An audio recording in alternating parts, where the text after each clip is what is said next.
The city never truly slept, it only held its breath. Neon lights flickered through thick midnight fog.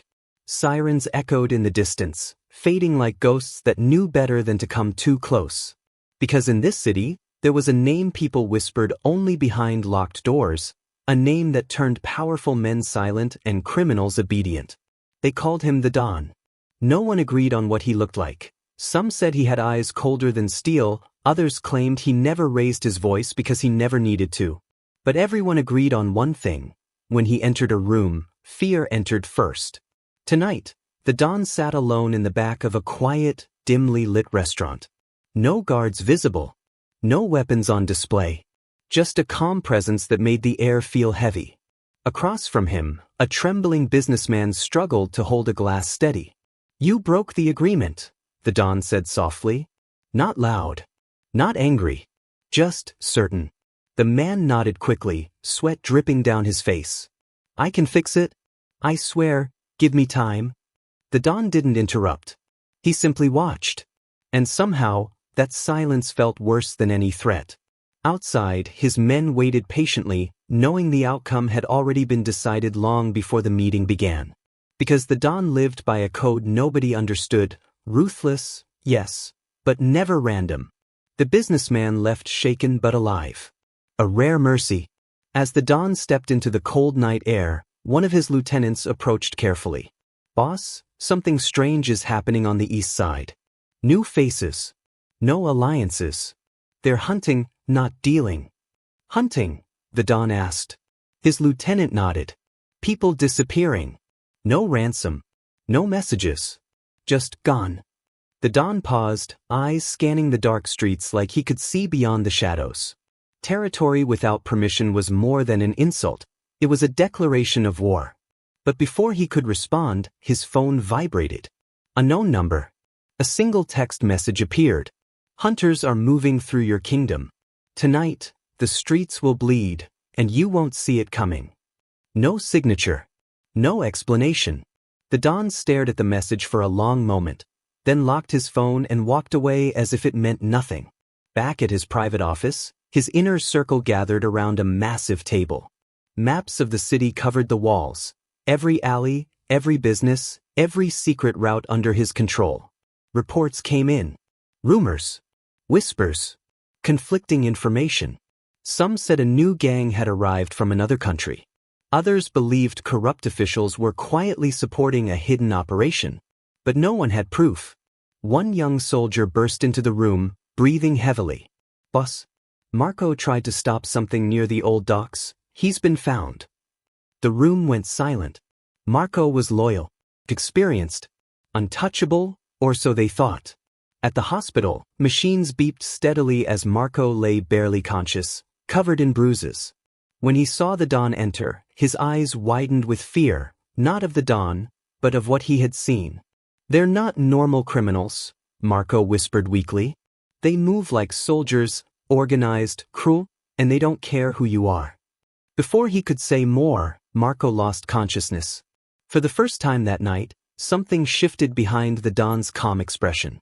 Not fear, but curiosity mixed with something darker, recognition. Back in his car, the Don reviewed surveillance footage from nearby cameras. Grainy, unclear, but enough to show shadowy figures moving with terrifying precision through the streets. Then another clip appeared. A dark van. Struggling silhouettes inside. Two young girls being forced into the back while bystanders turned away, too afraid to interfere. The Don watched the footage twice, then a third time. One of the masked men paused briefly near the camera, just long enough for a familiar tattoo to flash under the streetlight. A symbol from the Don's own past. A ghost from a chapter he had buried years ago. His driver glanced at him through the mirror. "Boss, do we get involved?" The Don didn't answer immediately. His empire was built on power, not charity. This wasn't his business. Not his war. But the anonymous warning. Marco's injuries. Nothing about this felt random. He leaned back slowly, eyes closing for a brief moment as memories flickered, betrayal, blood, promises broken long ago. When he opened his eyes again, the calm was gone, replaced by something colder. "Find out who they are," he said quietly. And why they think they can hunt in my streets. Outside, the city continued pretending nothing was wrong. Cars passed. Music played. People laughed, unaware of the darkness spreading beneath their feet. Inside the moving car, the Don replayed the footage once more. The terrified eyes of the girls. The familiar symbol. The unknown warning. And a single question forming in his mind. Was this an attack on his empire, or a trap designed specifically for him? The car disappeared into the night as distant thunder rolled across the skyline, a storm gathering not just in the sky, but in the underworld itself. And somewhere in the darkness, the hunters were watching him watch them. Fade to black. The rain started before sunrise, slow, cold drops soaking streets that once belonged entirely to him. For the first time in years, the Don walked those streets alone. No convoy. No visible guards. Just a long black coat and a presence that made shopkeepers lower their eyes as he passed. Word spread quickly. The king had left his throne. At the east side docks, yellow police tape fluttered in the wind. The Don stepped over it without hesitation. Officers pretended not to notice.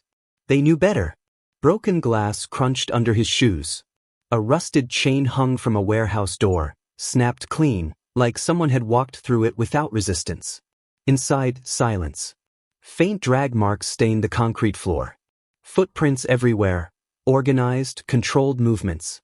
Not street thugs. Professionals. One of his lieutenants approached carefully. Boss, witnesses say black vans, no plates. Military boots. Mess. Nobody could fight back. The Don crouched near a blood stain, touching it lightly. Fresh. They're not hiding, he murmured. They're sending a message. Then we respond with force, the lieutenant said.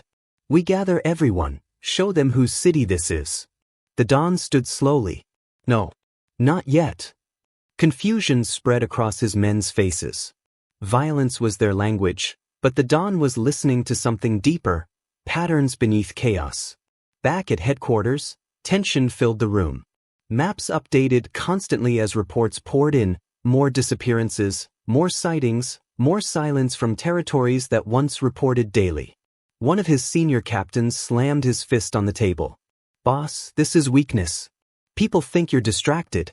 Rumors say you're chasing ghosts instead of protecting the empire. Another added quietly, why are we risking everything, for two girls we don't even know? The Don didn't respond immediately. His eyes drifted toward a small scar on his hand, old, almost forgotten. A flash of memory. A younger version of himself, standing in the rain years ago, arriving too late, hearing a scream that never stopped echoing in his mind. He snapped back to the present. Because, he said calmly, someone thinks they can hunt in my streets without permission. That ends now. The room fell silent, but doubts lingered. Later that night, a black sedan pulled beside him as he exited a quiet alley. A police officer stepped out, not in uniform, but unmistakably corrupt. The man smiled nervously. You're digging into something you shouldn't, the officer warned. These people, they have friends and places even you can't reach. The Don tilted his head slightly. Then they chose the wrong city. The officer hesitated. This isn't a gang. It's a network. And someone inside your world is feeding them information. Your routes. Your men. Everything. Before the Don could question further, the officer drove away, leaving only more questions behind. Back in his car, a message arrived from an anonymous source again. A map. A warehouse marked in red. One word attached. Tonight. The Don stared at it for a long moment. Was this help or manipulation? Still, he assembled a small strike team, only his most trusted soldiers. No leaks. No announcements. The convoy moved through dark industrial roads toward the location. Rain hit the windshield like distant gunfire. Everyone felt the tension tightening.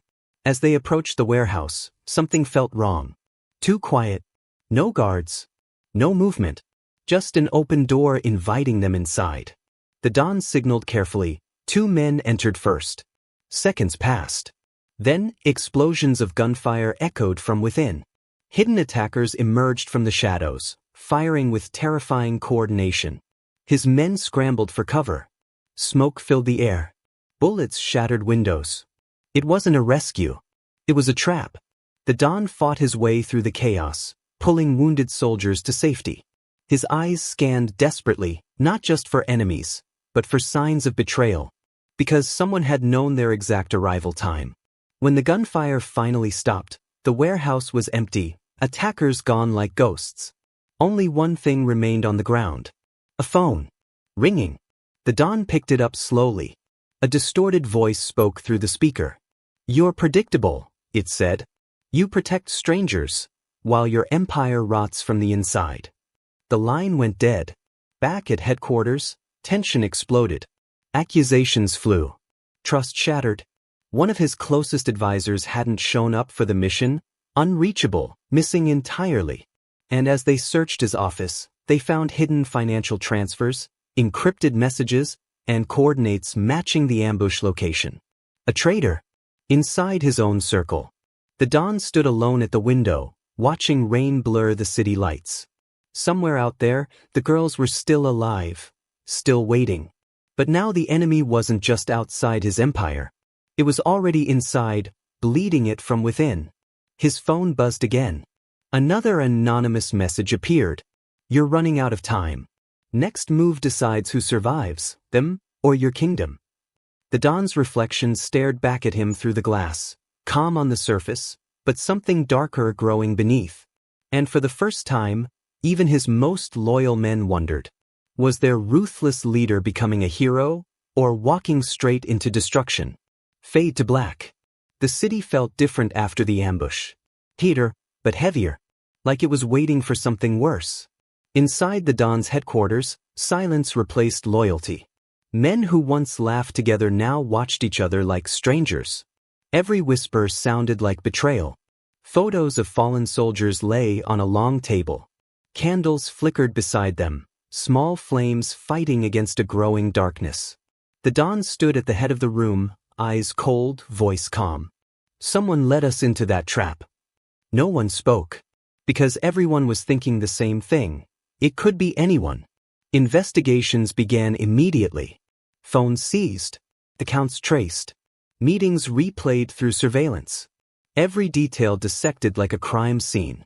One lieutenant stepped forward hesitantly. "Boss, we checked the missing advisor's office again. More files, hidden drives, contacts we don't recognize." He placed photos on the table, secret bank transfers, encrypted communications, and one disturbing image, the advisor shaking hands with a masked figure wearing the same symbol seen in the surveillance footage. A ghost from the Don's past. The room erupted into anger. Some demanded immediate executions. Others feared deeper infiltration. But the Don didn't react. He stared at the photo, memories flickering behind his eyes, trust broken long ago, blood spilled by someone he once called brother. Later that night, he walked through empty corridors alone. The empire he built with fear and loyalty now felt like a house filled with shadows. In a dim underground room, captured enemies were being interrogated. One of them finally spoke, barely above a whisper. "They're not just criminals," the prisoner said. "They're soldiers trained to dismantle empires from the inside. They know your strategies, your habits, even your weaknesses." "Who's leading them?" the Don asked quietly. The prisoner smiled weakly. "Someone who knows you better than you know yourself." Before more could be revealed, the prisoner suddenly collapsed, poisoned. Silenced forever. The Don's jaw tightened. Someone didn't just want to fight him, they wanted control over the narrative. Meanwhile, across the city, the two girls sat in a dark, locked room. A small flickering bulb revealed fear in their eyes but also resilience. Outside the door, armed men argued about moving them before sunrise. One guard mentioned a name connected to the Don's past. A name viewers had only heard in whispers before. Back at headquarters, tension exploded when one of the Don's oldest allies confronted him privately. "You're losing control," the ally said. "Your men are dying. Your empire is cracking. And all because you're chasing ghosts and strangers." The Don's eyes hardened. "This isn't about strangers." "Then what is it about?" the ally demanded. "Redemption? Guilt? or revenge? The question lingered in the air like a loaded gun. The Don said nothing, but silence revealed more than words ever could. As paranoia spread, multiple suspects emerged. A loyal bodyguard caught sending mysterious messages. A captain hiding unexplained financial gains. Even the lieutenant who warned him about the hunters began acting strangely.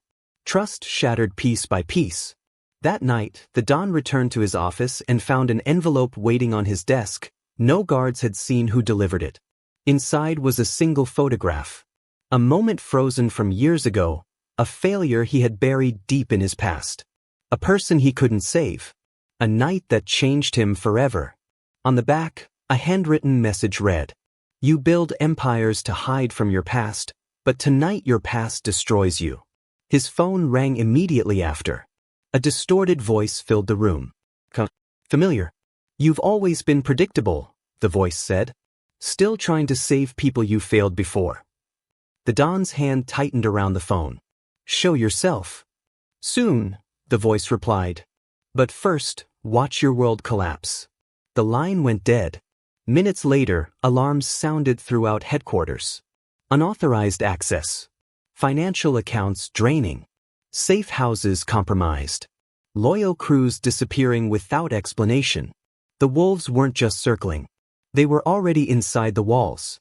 Chaos spread through the empire. Some men fled. Others accused each other openly. Gunfire erupted between factions unsure who to trust anymore. Standing alone on a rooftop overlooking his city, the Don watched fires burning in multiple districts, signals of territories falling into enemy hands. His most trusted lieutenant approached slowly. "Boss, they're everywhere. And someone close to you is still feeding them everything." Before the Don could respond, another message arrived. A photo. The two girls, alive, frightened, and standing beside someone whose face was hidden in shadow. Beneath it, a final message. "You're too late. Tonight, you lose everything you ever built."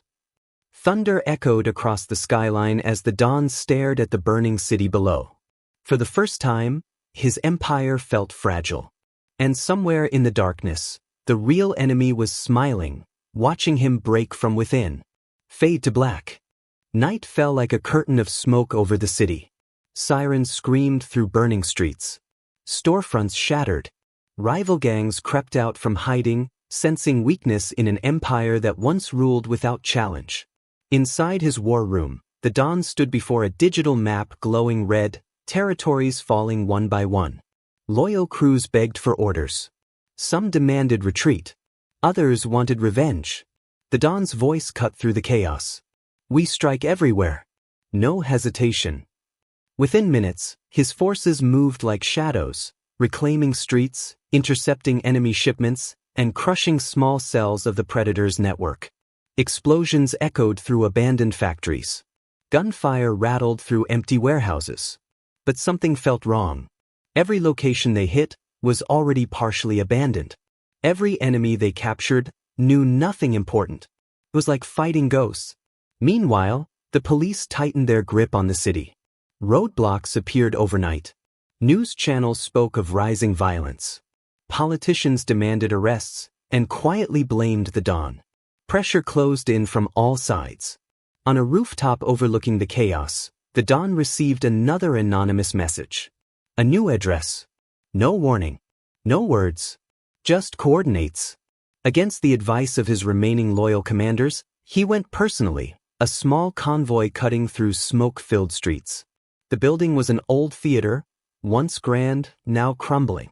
Broken posters fluttered like memories refusing to die.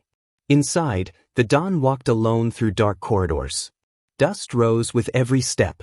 Old stage lights flickered weakly. Then, applause echoed slowly from the darkness. A figure stepped into the dim light.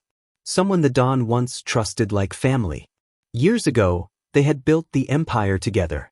Until betrayal split them apart in blood and silence. "You look tired," the former ally said calmly. The Don's eyes hardened.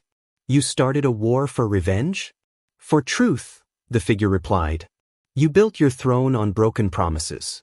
Tonight, you feel what others felt when you chose power over people."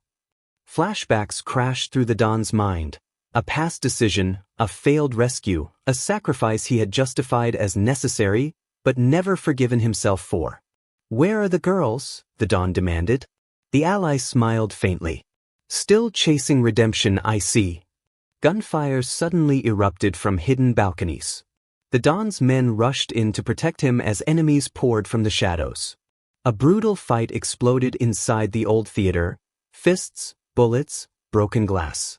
The Don fought through chaos toward the stage, convinced the girls were hidden somewhere inside. He kicked open a locked backstage room. Empty.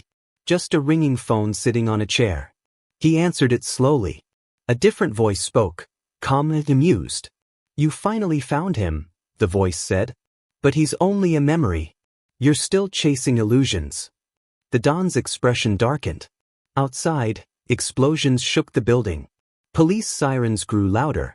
Rival gangs attacked his remaining territories simultaneously, proof the city was collapsing while he chased personal ghosts.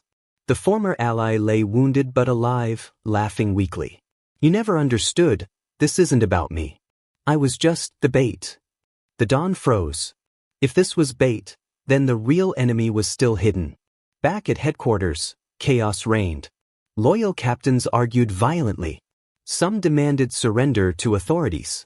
Others plotted to seize control themselves. Reports flooded in, warehouses burning, accounts frozen, long-trusted allies switching sides to survive. The empire was fracturing from within. Standing alone in the theater's ruins, the Don replayed everything in his mind: the anonymous messages, the traps, the betrayals, the perfect timing. Someone had been guiding him from the beginning. His phone buzzed again. A video message opened. The girls appeared on screen, alive but terrified. Behind them stood a shadowed figure whose face remained hidden. "You thought this was about revenge," the voice said calmly. "But this was always about control. And you walked exactly where I wanted." The screen went black. Another message followed immediately. "Your empire burns while you chase shadows. Final move, final choice." Outside, flames consumed the theater's entrance as police surrounded the area. Helicopters circled overhead. News cameras captured everything, the Don's once invisible world now exposed to public eyes. His most loyal lieutenant grabbed his arm. "Boss, we need to leave. The city is turning against us. If we stay, everything ends tonight." The Don looked at the burning skyline, the empire he built collapsing under the weight of betrayal and manipulation. For the first time, he realized the true enemy wasn't just trying to defeat him. They were rewriting his legacy, turning the ruthless king into a desperate man chasing redemption. And somewhere in the darkness, the girls were still waiting. But the path to reach them might cost him everything he had left. The Don stepped into the smoke, eyes filled with quiet fury, knowing the final confrontation was no longer about power, but about survival, truth, and the price of becoming a hero no one believed in. Fade to black. The city was no longer his. Sirens replaced loyalty. Flames replaced order. News screens across every district displayed his face, labeled as the architect of violence, the monster behind the chaos consuming the streets. Inside the ruins of his once powerful headquarters, shattered glass crunched under his boots. Only a handful of loyal men remained, wounded, exhausted, uncertain. "They're turning on you," one captain said quietly. "Police, rivals, even our own crews. They think you lost control." The Don didn't argue. He could feel it, the empire slipping through his hands like smoke. A final message arrived on his phone. An address. No words. Just a location blinking on a dark map. His lieutenant stepped closer. "Boss, this could be another trap." The Don looked at the burning skyline. Everything is a trap now. They moved through abandoned streets under cover of darkness, avoiding police checkpoints and rival patrols. Rain fell heavily, washing blood from sidewalks that once belonged entirely to him. The location was an unfinished skyscraper at the edge of the city, steel beams rising like bones against a stormy sky. Inside, silence. Concrete floors echoed with every step as they climbed higher. The city lights grew distant beneath them, like a world he was already losing. On the top floor, they found them. The two girls, alive, frightened but unbroken. And waiting beside them, a single figure standing calmly with their back turned. No guards. No weapons visible. Just confidence. "You finally made it," the voice said, familiar, chillingly calm. The figure turned. Not the former ally. Not the corrupt officer. But the anonymous informant, the one who had guided him from the beginning. "You," the Don said quietly. The mastermind smiled faintly. "I gave you every clue. Every path. Every trap. And you followed perfectly." Behind them, screens flickered on, showing the city in chaos, territories burning, his men fighting each other in confusion. "This was never about destroying you," the mastermind continued. "It was about exposing you, turning your empire against itself, until even your closest allies doubted you." The Don's remaining men raised their weapons, but hesitation filled the air. Because the girls were standing between them. "You wanted to be a hero," the mastermind said softly. "So I gave you a story where you could pretend to be one, while everything you built collapsed." Alarms suddenly echoed through the building. Police helicopters circled outside. News drones hovered nearby, broadcasting live footage of the Don's final stand. The world was watching. His lieutenant whispered urgently, "Boss, reinforcements are coming for the enemy's network across the city. If we don't stop it now, the empire is finished." The mastermind stepped closer to the girls. "You have a choice," they said calmly. "Save them, right now. Walk away from your empire forever. Or leave them, and try to reclaim what's left of your throne." Silence filled the unfinished tower. The Don's eyes moved between the girls, terrified, hopeful, and the burning skyline beyond the windows. Memories flooded back, past failures, betrayals, the night he became ruthless to survive. His men waited for orders. Some raised their weapons toward the mastermind. Others slowly lowered theirs, unsure whose side they were on anymore. Outside, helicopters circled closer. Loudspeakers demanded surrender. Rival snipers positioned themselves on nearby rooftops. Everything was closing in. The mastermind's voice softened. "No matter what you choose, the world already sees you as the villain. A hero no one believes in." The Don took one step forward. Then another. Gunfire suddenly erupted from below as unknown forces stormed the building. Allies, enemies, police. Nobody knew anymore. Chaos exploded across the top floor. His loyal lieutenant shouted, "Boss? Decide now." The Don reached the center of the room, caught between salvation and destruction. The girls looked at him with desperate hope. The mastermind watched calmly, as if the outcome had already been written. Weapons raised. Loyalties shattered. Sirens screaming closer. And just as the Don opened his mouth to make the final choice, a deafening gunshot echoed through the tower. The screen cut to black. No one knew who fired. No one knew who fell. And in the darkness, the fate of the Don, the girls, and the Empire remained unanswered, suspended at the exact moment everything was about to change forever. Fade to black.